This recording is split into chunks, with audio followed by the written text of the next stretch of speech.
അടുത്തതാണ് mental or psychological qualities. ഇത് മാനസികമായി ഒരു സെയിൽസ് റെപ്രസെൻറ്റേറ്റീവിനുണ്ടാവേണ്ട ഗുണങ്ങൾ, അഥവാ സൈക്കോളജിക്കലായിട്ടുള്ള, അതായത് മാനസികമായി വേണ്ട സവിശേഷതകൾ. ഒന്നാമത്തെയാണ് self confidence. Self confidence is the belief in oneself about his knowledge and capabilities, which the salesman should possess and cultivate. Self confidence എന്ന് പറയുന്നത് ഇവിടെ ഉദ്ദേശിക്കുന്നത് ഒരു സെയിൽസ്മാന് അയാളിലൊരു വിശ്വാസം ഉണ്ടാവണം. അയാളിലൊരു വിശ്വാസം ഉണ്ടാവണം എന്ന് പറഞ്ഞാൽ എന്താണ്?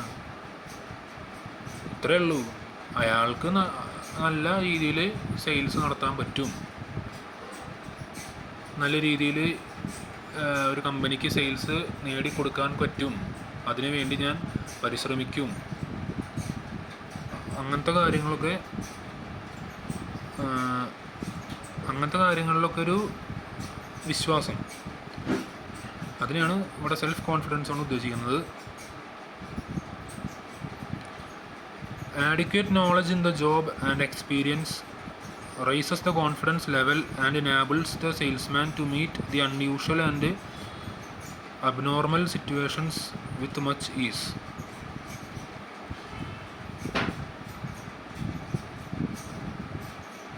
അയാൾ ചെയ്യുന്ന ജോലി എന്താണോ അതിൽ ആവശ്യത്തിന് വേണ്ട അറിവും പ്രവൃത്തി പരിചയവും അതെന്ത് വർദ്ധിപ്പിക്കും? അയാളുടെ ആത്മവിശ്വാസത്തിനെ വർദ്ധിപ്പിക്കും. അങ്ങനെ വരുമ്പോൾ എന്താണ്? ഒട്ടും പ്രതീക്ഷിക്കാതെ വരുന്ന പല സന്ദർഭങ്ങളെ നേരിടുവാനുള്ള ഒരു ശക്തി അല്ലെങ്കിൽ ഒരു കഴിവ് അയാൾക്കുണ്ടാവും. സെൽഫ് കോൺഫിഡൻസ് എന്ന് ഉദ്ദേശിക്കുന്നത് ഇത്രയേ ഉള്ളൂ. എന്താണ്? അയാൾക്ക് അയാളിലൊരു വിശ്വാസം, ഞാനൊരു സെയിൽസ് റെപ്രസെൻറ്റേറ്റീവ് ആണ്, ഞാൻ ഒരു കമ്പനിക്ക് വേണ്ടത്ര വിൽപ്പന അഥവാ സെയിൽ ഉണ്ടാക്കി കൊടുക്കും.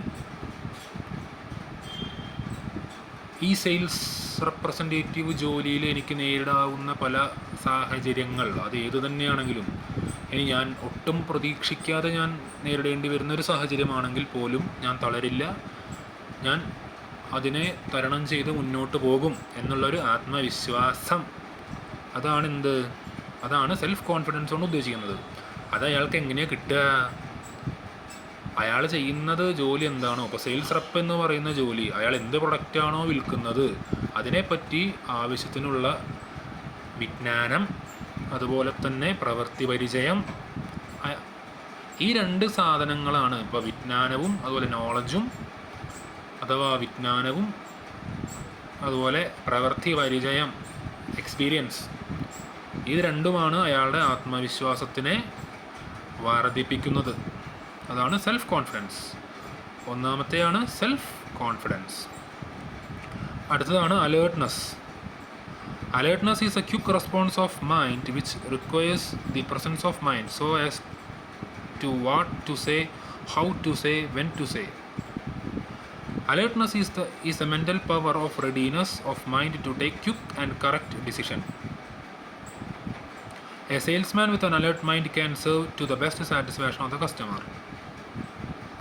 Alertness consists of keen power of observation and common sense to take quick decision. ഇവിടെ എന്താ പറയുന്നത്? അലേർട്ട്നെസ് എന്നുകൊണ്ട് ഉദ്ദേശിക്കുന്നത് ക്വിക്ക് റെസ്പോൺസ് ഓഫ് മൈൻഡ്, അതായത് പ്രസൻസ് ഓഫ് മൈൻഡ്. അതായത് എന്താണ്? എന്ത് പറയണം, എങ്ങനെ പറയണം, എപ്പോൾ പറയണം. നല്ലൊരു അലേർട്ട് മൈൻഡുള്ള, എപ്പോഴും അലേർട്ടായിരിക്കുന്ന ഒരു സെയിൽസ് റെപ്പിന് മാത്രമേ എന്ത് ചെയ്യാനായിട്ട് പറ്റുള്ളൂ? കസ്റ്റമറിന് നല്ലൊരു സാറ്റിസ്ഫാക്ഷൻ നൽകുവാനായി കഴിയുള്ളൂ, കസ്റ്റമറിന് നല്ലൊരു തൃപ്തി നൽകുവാനായി കഴിയുള്ളൂ. അതാണ് അലേർട്ട്നെസ്. അടുത്തതാണ് മെമ്മറി. മെമ്മറി കൊണ്ട് എന്താണ് ഉദ്ദേശിക്കുന്നത്? രണ്ടാമത്തെയാണ് അലേർട്ട്നെസ്. ആദ്യത്തെ എന്താണ്? Self confidence. രണ്ടാമത്തെയാണ് അലേർട്ട്നെസ്. മൂന്നാമത്തെയാണ് മെമ്മറി. മെമ്മറി എന്നുകൊണ്ട് ഉദ്ദേശിക്കുന്നത് memory is another important drive of a salesman. A salesman with a sharp memory can recognise the customers, recall his past interviews, foresee their requirements. A good salesman should keep a record of important points for future reference. He can develop exceptional memory by going through such notes during his leisure. എന്താണ് memory, ഓർമ്മശക്തി എന്ന് പറയുന്നത് വളരെയധികം important ആണ്. ആർക്ക്? ഒരു സെയിൽസ്മാന്. നല്ല sharp memory ഉള്ള, നല്ല അത്രയും ഓർമ്മശക്തിയുള്ള ഒരു സെയിൽസ്മാന് മാത്രമേ, നല്ല ഓർമ്മശക്തി ഉള്ള ഒരു സെയിൽസ്മാൻ എന്ത് ചെയ്യാനായിട്ട് പറ്റും? ഒരു കസ്റ്റമറും ഒപ്പമുള്ള മുൻപ് നടന്ന കൂടിക്കാഴ്ചയിലെ പല കാര്യങ്ങൾ ഓർത്ത് വയ്ക്കുവാനും അവരുടെ റിക്വയർമെൻ്റ് എന്താണെന്ന് മനസ്സിലാക്കുവാനും സാധിക്കുന്നു. ഇപ്പോൾ സിമ്പിളായിട്ട് പറയുകയാണെങ്കിൽ എന്താണ്, ഇപ്പോൾ സിമ്പിളായിട്ടൊരു കാര്യം പറയാം. ഇപ്പോൾ ഒരു കസ്റ്റമർ ഒരു ബുക്ക് കടയ്ക്ക് ഒരു കസ്റ്റമർ വന്നിട്ട് ഏതെങ്കിലും ഒരു ബുക്ക്, ഇപ്പോൾ ഒരു നോവലായിക്കോട്ടെ, ഇപ്പോൾ രാം കെയർ ഓഫ് ആനന്ദി എനിക്ക് വേണം എന്ന് പറഞ്ഞിട്ട് ഒരു കസ്റ്റമർ വരികയാണ്. അപ്പോൾ കടക്കാരൻ പറയണ രാം കെയർ ഓഫ് ആനന്ദി ഇപ്പോൾ സ്റ്റോക്കില്ല, ഞാൻ വന്നു കഴിഞ്ഞാൽ താങ്കളെ വിളിക്കാം, താങ്കളുടെ മൊബൈൽ നമ്പർ ഒന്ന് തരൂ എന്ന് പറഞ്ഞ് മൊബൈൽ നമ്പർ കൊടുത്തു. ഇപ്പോൾ ഇയാൾ എന്ത് ചെയ്യാണ്? രാം കെയർ ഓഫ് ആനന്ദി വന്നപ്പോൾ രാം കെയർ ഓഫ് ആനന്ദി വന്നിട്ടുണ്ട് എന്ന് പറഞ്ഞ് ഈ സ്റ്റാഫ് എന്ത് ചെയ്യാണ്? കസ്റ്റമറിനെ വിളിച്ചു പറയാണ്, സാറേ ഇങ്ങനെ ബുക്ക് വന്നിട്ടുണ്ട്, വന്ന് വാങ്ങിക്കോളൂ എന്ന് പറയണം. അപ്പം അതാണ് മെമ്മറി. അതായത് ആ മെമ്മറി ഇപ്പോൾ ഇവിടെ പറയണ പോലെ A good salesman should keep record of important points for future decision future reference. എന്താണ്? അപ്പോൾ ഈ കസ്റ്റമറിനെ അയാൾക്ക് നഷ്ടപ്പെട്ടില്ല. അപ്പോൾ എന്താണ് ഇപ്പോൾ ബുക്ക് വാങ്ങാൻ ഇപ്പോൾ വന്നു. അപ്പോൾ എന്താണ് അപ്പോൾ അതാണ് ഇപ്പോൾ ഈ രാം കെയർ ഓഫ് ആനന്ദി വാങ്ങാൻ വന്ന ആൾ അയാളോട് പറഞ്ഞു എന്ത്, അപ്പോൾ സാറേ ഇപ്പോൾ സ്റ്റോക്കില്ല, 2 ദിവസം കഴിഞ്ഞാൽ വരും, അപ്പോൾ സാറ് 2 ദിവസം കഴിഞ്ഞ് വരൂ, സാറിൻ്റെ ഫോൺ നമ്പർ തരൂ, ഞാൻ വിളിക്കാം എന്ന് പറഞ്ഞു. അപ്പോൾ എന്താണ്, 2 ദിവസം കഴിഞ്ഞ് ഇയാൾ വന്നു, ബുക്ക് വാങ്ങി പോയി. അപ്പോൾ അവിടെ ഒരു സെയിൽ നടന്നു അല്ലേ? അയാൾ എന്ത് ചെയ്തു? അയാൾ അത് കുറിച്ച് വെച്ചു. ഇവിടെ എന്താണ് ഫ്യൂച്ചർ റെഫറൻസിന് വേണ്ടി അയാൾ കുറിച്ച് വെച്ചു. രാം കെയർ ഓഫ് ആനന്ദി വരുമ്പോൾ ഇദ്ദേഹത്തെ വിളിക്കാൻ വേണ്ടി അയാളുടെ ഫോൺ നമ്പർ വാങ്ങി വെച്ചു. ഞാൻ സിമ്പിളായിട്ടൊരു ഉദാഹരണമായിട്ടോ പറഞ്ഞത്. നിങ്ങൾക്ക് മെമ്മറി എന്നുകൊണ്ട് എന്താണ് ഉദ്ദേശിക്കുന്നതെന്ന് മനസ്സിലാക്കാൻ വേണ്ടിയിട്ട് പറഞ്ഞതാണ്. ഇതൊന്നും എക്സാമിന് എഴുതണമെന്നില്ല. അപ്പോൾ മെമ്മറിയെക്കുറിച്ച് നിങ്ങൾക്ക് എന്താണോ ഇത് കേട്ട് മനസ്സിലായത് അത് മാത്രം എഴുതിയാൽ മതി. ഓക്കെ, സോ അത്രയേ ഉള്ളൂ മെമ്മറി, അതായത് ഓർമ്മശക്തിയുടെ കാര്യം. അപ്പോൾ ആദ്യം പറഞ്ഞതാണ് സെൽഫ് കോൺഫിഡൻസ്, രണ്ടാമത്തെ അലേർട്ട്നെസ്, മൂന്നാമത്തെ മെമ്മറി, അടുത്തതാണ് ആക്യുറസി, നാലാമത്തെ accuracy. The salesman should be very much accurate in his presentation.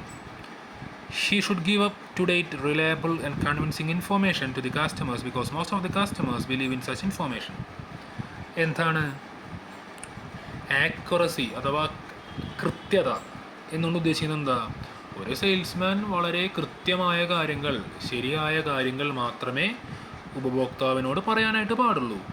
തെറ്റായ വിവരങ്ങൾ പറയാൻ പാടില്ല. തെറ്റായ വിവരങ്ങൾ പറഞ്ഞാൽ എന്താണ്? കസ്റ്റമേഴ്സ് ഇതല്ലാതെ മറ്റൊന്നും അവർക്ക് വിശ്വസിക്കാനില്ല അല്ലേ? ഇത് വിശ്വസിക്കുന്ന ഒരുപാട് ആൾക്കാരുണ്ട്.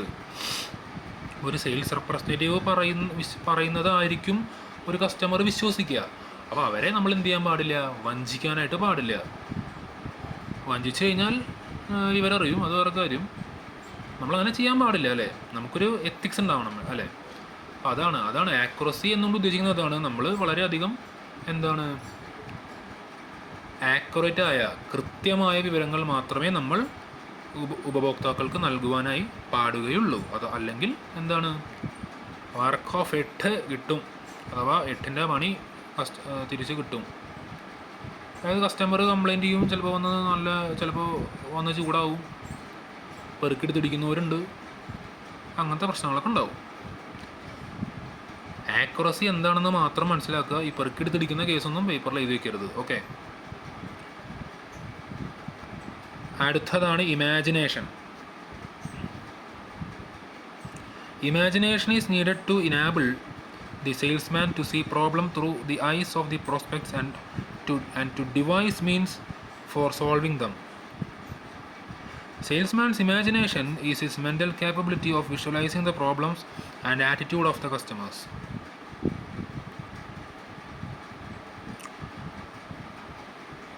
ഇമാജിനേഷൻ എന്ന് ഉദ്ദേശിക്കുന്നത് എന്താണ്? ഭാവന അല്ലേ? ഇപ്പോൾ ഒരു എഴുത്തുകാരൻ അഥവാ ഒരു ഇപ്പോൾ സിനിമയ്ക്കാണെങ്കിലും അല്ലെങ്കിൽ ഒരു നോവലിനെ അല്ല സിനിമയ്ക്ക് തിരക്കഥ എഴുതുന്ന ആളാണെങ്കിലും ഒരു നോവൽ എഴുതുന്ന ആളാണെങ്കിലും എന്താണ് അവർക്ക് ഇമാജിനേഷൻ ഉണ്ടായിരിക്കും അല്ലേ? ഇമാജിനേഷൻ എന്നുകൊണ്ട് ഉദ്ദേശിക്കുന്നത് എന്താണ്? ഭാവന അല്ലേ? നമ്മൾ ഒരു കാര്യം അല്ലേ, നമ്മളൊരു കഥ ചിന്തിച്ചെടുക്കണോ അല്ലെങ്കിൽ എന്തെങ്കിലും ഒരു കാര്യം ചിന്തിച്ചെടുക്കുക എന്നുള്ളതാണ് ഇമാജിനേഷൻ കൊണ്ട് ഉദ്ദേശിക്കുന്നത്. ചിന്തിക്കുക അല്ലേ? അപ്പോൾ അതാണ് ഒരു സെയിൽസ് റെപ്രസെൻറ്റേറ്റീവ് എന്ത് ചെയ്യുക? ചിന്തിക്കുക. ചിന്തിച്ചുകൊണ്ടേയിരിക്കുക. അങ്ങനെ ചിന്തിക്കുന്ന വഴി ആൾക്ക് എന്ത് ചെയ്യാൻ പറ്റുമെന്നാണ് പറയണേ? ചിന്തിക്കുന്നത് എങ്ങനെ വേണം അതും കൂടി പറയുന്നുണ്ട്. ചിന്തിക്കുന്നത് കസ്റ്റമേഴ്സിൻ്റെ പോയിൻ്റ് ഓഫ് വ്യൂവിൽ നിന്നായിരിക്കണം.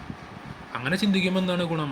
കസ്റ്റമേഴ്സിൽ നിന്ന് എങ്ങനെ സെയിൽസ് നടത്തിയെടുക്കാമെന്നും അവരുടെ പ്രശ്നങ്ങൾ എങ്ങനെ പരിഹരിക്കാമെന്നും ആർക്ക് പിടികിട്ടും? സെയിൽസ് റെപ്പിന് അല്ലെങ്കിൽ സെയിൽസ്മാന് പിടികിട്ടും. അതാണ് ഇവിടെ പറയണത്. To see problems through his eyes of the prospect and devise means for solving them. എന്താണ്? കസ്റ്റമേഴ്സിൻ്റെ പ്രശ്നങ്ങൾ എന്തൊക്കെയാണെന്ന് മനസ്സിലാക്കുക, അത് പരിഹരിക്കുവാനുള്ള കാര്യങ്ങൾ ചെയ്യുക അല്ലേ? അത് salesman's imagination is his mental capability of visualising the problems and attitude of the customers. എന്താണ്? കസ്റ്റമേഴ്സിൻ്റെ പ്രശ്നങ്ങൾ മനസ്സിലാക്കുക, അതുപോലെ തന്നെ അവരുടെ കസ്റ്റമേഴ്സിൻ്റെ പ്രശ്നങ്ങൾ എന്തൊക്കെയാണെന്നുള്ളതും അവരുടെ മനോഭാവം എന്താണെന്നുള്ളതും അവരുടെ ഒരു പർച്ചേസിങ് ബിഹേവിയർ എങ്ങനെയാണ്, അല്ലെങ്കിൽ അവർ എങ്ങനെയൊക്കെയാണ് സാധനങ്ങൾ വാങ്ങുക, അല്ലെങ്കിൽ അവർക്ക് ഒരു പ്രൊഡക്റ്റിനോടുള്ള അവരുടെ മനോഭാവം എന്താണ്, ഇതൊക്കെ മനസ്സിലാക്കിയെടുക്കുക. അതാണ് imagination. Proper imagination enable the salesman to understand the customer's problem correctly and extend full useful suggestion to make wise decision.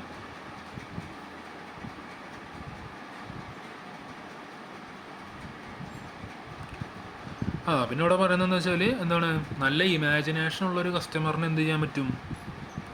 നല്ലൊരു ഇമാജിനേഷൻ ഉള്ളൊരു സെയിൽസ് റെപ്പിന് എന്താണ്? കസ്റ്റമറിൻ്റെ പ്രശ്നങ്ങൾ പരിഹരിക്കാൻ പറ്റും. അതുപോലെ തന്നെ നല്ല സജഷൻസ് കൊടുക്കാനും അതുവഴി എന്താണ് നല്ല തീരുമാനങ്ങൾ എടുക്കുവാനും പറ്റുന്നു. അങ്ങനെ ഇമാജിനേഷനുള്ളൊരു സെയിൽസ് റെപ്പ് എങ്ങനെയാവുമെന്ന് പറയണേ? ഒരു കസ്റ്റമർ മൈൻഡഡ്, കസ്റ്റമറിൻ്റെ പോയിൻ്റ് ഓഫ് വ്യൂ എന്നായിരിക്കും അയാൾ ചിന്തിക്കുക. അപ്പോൾ salesman with proper imagination educates a customer. നല്ലൊരു ഇമാജിനേഷനുള്ളൊരു സെയിൽസ്മാനെ എന്ത് ചെയ്യാൻ പറ്റുള്ളൂ? കസ്റ്റമറിനെ നല്ല രീതിയിൽ ഒരു പ്രൊഡക്റ്റിനെ പറ്റി അല്ലെങ്കിൽ മറ്റ് സർവീസുകളെ പറ്റി പഠിപ്പിച്ച് കൊടുക്കുവാനായി സാധിക്കുകയുള്ളൂ. അതാണ് ഇമാജിനേഷൻ, ഭാവന. അപ്പോൾ നമ്മൾ എന്തൊക്കെ നോക്കി? ആദ്യം നോക്കിയത് ഏതാണ്? Self confidence. രണ്ടാമത് പറഞ്ഞത് എന്താണ്? മറന്നു.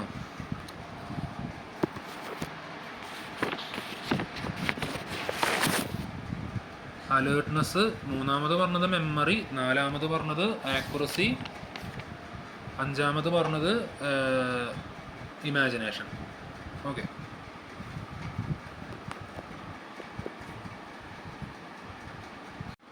അടുത്തതാണ് observation. Observation means the keen interest of the salesman to know about things happening around him. This mental quality makes salesman to observe minutely the changes that are taking place about taste, preference, politics, technology, economics, etc. Observation എന്നുകൊണ്ട് ഉദ്ദേശിക്കുന്നത് എന്താണെന്ന് വെച്ച് കഴിഞ്ഞാൽ ഒരു salesman എപ്പോഴും observe ചെയ്തുകൊണ്ടേയിരിക്കണം അല്ലെങ്കിൽ നിരീക്ഷിച്ചുകൊണ്ടേയിരിക്കണം. ആരേനെ? ഉപഭോക്താക്കളെ, കസ്റ്റമേഴ്സിനെ, അതുപോലെ മാർക്കറ്റിനെ, അതുപോലെ എന്താണ് മറ്റ് പൊളിറ്റിക്കലായിട്ടുള്ള പല ചേഞ്ചസിനെ. ഇപ്പം ഇപ്പോൾ സിമ്പിളായിട്ട് പറഞ്ഞു കഴിഞ്ഞാൽ ഇപ്പോൾ ആളുകളിപ്പോൾ ഉപയോഗിക്കുന്നു. ഇപ്പോൾ ഫോണ്, ഇപ്പോൾ ഒരു ഫോൺ കടയിൽ ഇപ്പോൾ ഏതെങ്കിലും ഒരു ഫോണിൻ്റെ ഷോറൂമിൽ വർക്ക് ചെയ്യുന്ന ഒരു സെയിൽസ് സ്റ്റാഫ് ആണെങ്കിൽ എന്ത് ചെയ്യണം?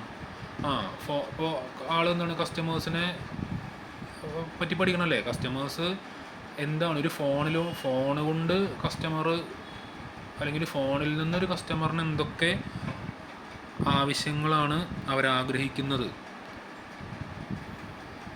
അത് ഇപ്പോൾ മുൻപുള്ള ആവശ്യങ്ങളാവില്ല. ഇപ്പോൾ മുൻപ് ഒരുപാട് ഫീച്ചറുള്ളൊരു ഫോൺ അവർക്കുണ്ടായിരുന്നു. ഇനി അവർ പുതിയ പുതിയ ഫീച്ചറുള്ള ഫോണുകളായിരിക്കും ഇനി അവർ ആഗ്രഹിക്കുക, അല്ലേ? അപ്പോൾ അങ്ങനെ അതെന്തൊക്കെയാണ് അവരിപ്പോൾ, എന്താണ് ട്രെൻഡ്, ഇപ്പോൾ കസ്റ്റമേഴ്സിൻ്റെ ഡിമാൻഡ് എന്താണ്, അവർക്ക് എങ്ങനത്തെ ഫോണാണ് ആവശ്യം എന്നുള്ള കാര്യങ്ങളൊക്കെ ഒന്ന് ഒബ്സർവ് ചെയ്യുക. അവരുടെ ടേസ്റ്റ് എന്താണ്, അവരുടെ ഇഷ്ടങ്ങൾ എന്താണ്, അവരെ പ്രിഫറൻസ് കൊടുക്കുന്നത് എന്തിനൊക്കെയാണ്, അവരൊരു പ്രാധാന്യം കൊടുക്കുന്നത് എന്തിനാണ്, അല്ലെങ്കിൽ ഇപ്പോൾ ടെക്നോളജിയിൽ വരുന്ന മാറ്റം എന്തൊക്കെയാണ് എന്നുള്ള കാര്യങ്ങളൊക്കെ നന്നായിട്ട് നിരീക്ഷിക്കുക. അതാണ് ഒബ്സർവേഷൻ. 6-ാമത്തെയാണ് ഒബ്സർവേഷൻ. 7-ാമത്തെയാണ് റിസോഴ്സ്ഫുൾനെസ്. റിസോഴ്സ്ഫുൾനെസ് എന്ന് പറഞ്ഞാൽ സാമർത്ഥ്യം. A resourceful salesman is a creative in nature and has sufficient alternative to solve problem of the customer. അതായത് ഇത് ഇത്രയേ ഉള്ളൂ. റിസോഴ്സ്ഫുൾനെസ് കൊണ്ട് ഉദ്ദേശിക്കുന്നത്, അതെ, ഒരു സെയിൽസ്മാൻ വളരെ സാമർത്ഥ്യമുള്ള ആളായിരിക്കണം. അയാൾ അത്രയും ക്രിയേറ്റീവ് ആയിരിക്കണം. അത്രയും എന്താണ്, ഏതൊരു കാര്യവും വളരെയധികം എന്താണ്, ഒരു പുതിയ ക്രിയേറ്റീവ് നേച്ചർ എന്ന് പറഞ്ഞാൽ പുതിയ പുതിയ കാര്യങ്ങൾ സൃഷ്ടിക്കുക എന്നുള്ള അർത്ഥമാണ് അത്. അതായത് എന്താണ് ക്രിയേറ്റീവ് നേച്ചർ എന്നൊന്നും ഉദ്ദേശിക്കുന്നത് എന്ന് വെച്ച് കഴിഞ്ഞാൽ, അയാൾക്ക് ഇപ്പോൾ ഒരു കസ്റ്റമേഴ്സിൻ്റെ ഭാഗത്ത് നിന്ന് എന്തെങ്കിലും ഒരു പ്രശ്നം വരിക, അല്ലെങ്കിൽ എന്തെങ്കിലും ഒരു എതിർപ്പ് വരിക, അങ്ങനെയൊക്കെ വന്നു കഴിഞ്ഞാൽ എന്ത് ചെയ്യണം, അയാൾ വേരിയസ് അപ്രോച്ചസ് എടുക്കണം. പല എന്താണ് മാർഗത്തിലൂടെ, അല്ലെങ്കിൽ ഏതെങ്കിലും ഒരു മാർഗം എടുത്തുകൊണ്ട് ആ പ്രശ്നങ്ങളെയൊക്കെ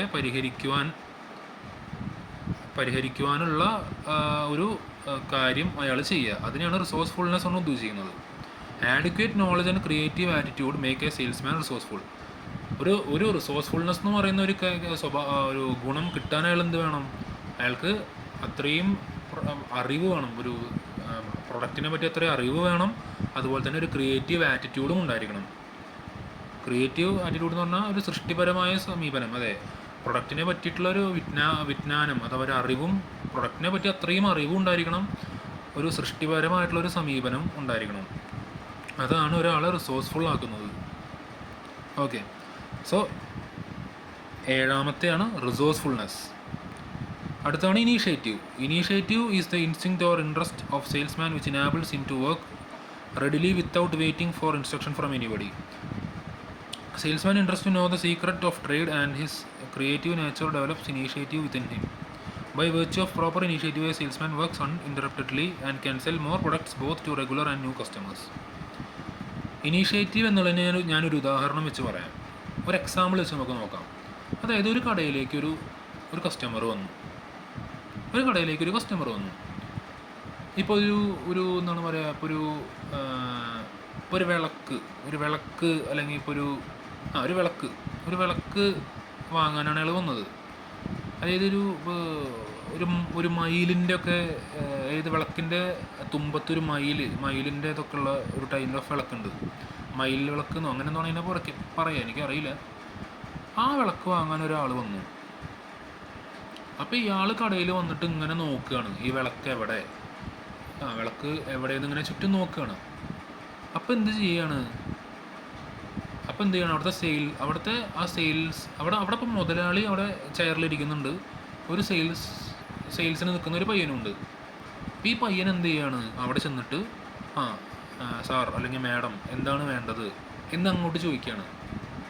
അതെ, എന്താണ് ഇപ്പം മുതലാളി പറയണേനേക്കാൾ മുന്നേ മുതലാളിക്ക് ഇപ്പോൾ അവനോട് പറയേണ്ടി വന്നില്ല, എടാ എന്താ വേണ്ടതെന്ന് ചോദിക്കുക എന്ന് പറയേണ്ടി വന്നില്ല. അതിൻ്റെ മുന്നേ തന്നെ അവൻ എന്ത് ചെയ്തു, ചെന്ന് ചോദിച്ചു, എന്താണ് മാഡം വേണ്ടത് അല്ലെങ്കിൽ എന്താണ് സാർ വേണ്ടതെന്ന് അവൻ ചോദിച്ചു.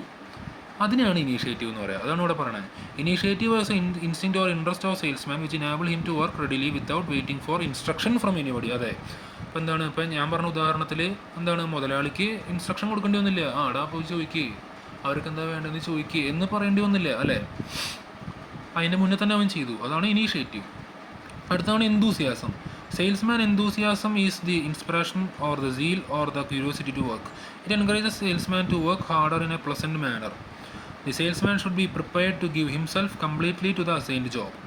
അതായത് അവർക്ക് എന്താണ്, ഒരു സെയിൽസ്മാനെ ഓരോ ദിവസം കഴിയുന്തോറും എന്താണ് ഒരു എന്താണ് പറയുക, ഒരു ജിജ്ഞാസ ഉണ്ടായിരിക്കണം. വർക്കിനോടൊരു ജിജ്ഞാസ ഉണ്ടായിരിക്കണം.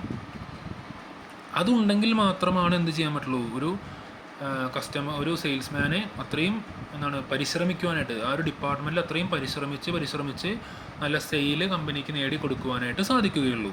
അതായത് ജിജ്ഞാസ എന്ന് പറയുന്നത് എന്താണ്, ഇപ്പോൾ പുതിയ കസ്റ്റമേഴ്സിനെ കാണുക, അല്ലെങ്കിൽ റെഗുലറായിട്ടുള്ള കസ്റ്റമേഴ്സിനാണെങ്കിലും അവരുടെ ആവശ്യങ്ങളതിനൊക്കെ നല്ല രീതിയിൽ നിറവേറ്റാൻ ശ്രമിക്കുക, അല്ലെങ്കിൽ അവരെ കൈവിട്ട് പോവാതിരിക്കാൻ വേണ്ട കാര്യങ്ങളൊക്കെ ചെയ്യുക. അപ്പോൾ അത് അയാൾക്കൊരു എന്താണ്, ആ ഒരു ഉറപ്പാരി ഇതൊക്കെയാണല്ലോ ഒരു സെയിൽസ് റെപ്രസെൻറ്റേറ്റീവിൻ്റെ പണി. അത് അയാൾക്കൊരു കൗതുകമായി തോന്നണം. അല്ലാണ്ട് കാശുണ്ടാക്കാൻ വേണ്ടി അല്ലെങ്കിൽ ജീവിക്കാൻ വേണ്ടി കാശുണ്ടാക്കണം അല്ലെങ്കിൽ ജീവിക്കണം, എനിക്ക് കാശുണ്ടാക്കിയാൽ മതി എന്നുള്ളൊരു മൈൻഡിൽ നിന്നിട്ട് കാര്യമില്ല. പകരം എങ്ങനെ വേണം, സെയിൽ നല്ല രീതിയിൽ നടക്കണം, അതുപോലെ കമ്പനിക്ക് സെയിൽ നേടിക്കൊടുക്കണം. ആ ഒരു ബോധ്യത്തിൽ അയാൾ വർക്ക് ചെയ്യണമെങ്കിൽ അയാൾ എന്തൂസിയാസ്റ്റിക് ആവണം. മനസ്സിലായില്ലേ? എങ്കിൽ മാത്രമേ അയാൾക്ക് നല്ലൊരു സെയിൽസ്മാൻ ആവാൻ സാധിക്കുകയുള്ളൂ. അതാണ് എന്തൂസിയാസം.